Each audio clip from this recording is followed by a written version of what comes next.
We just got some great news for the stock market and Bitcoin this morning that makes me think that the bottom was in yesterday in the markets. We had February CPI inflation come in lower than estimated at 2.8% compared to 2.9% year over year. And then core CPI, which is minus volatile food and energy, came in at 3.1% compared to 3.2%.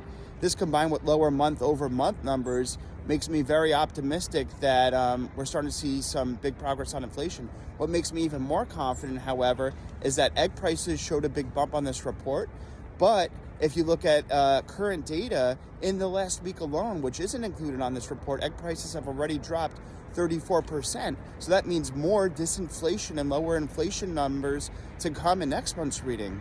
That combined with the trueflation numbers, which is pretty much real-time inflation on the blockchain from about 10 million sellers, and its current data, the lag data from the CPI is 2 weeks old, and with less data, it shows that inflation is only at 1.35%.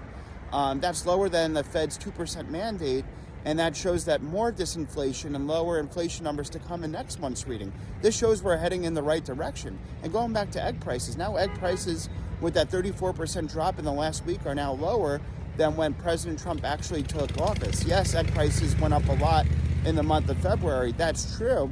But a lot of progress happened in the past week, which we'll end up seeing in next month's inflation reading. So inflation is coming down.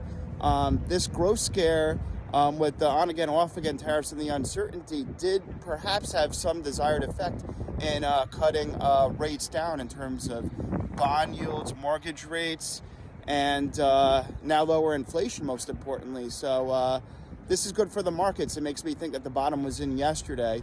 Obviously, let's see how the market trades today.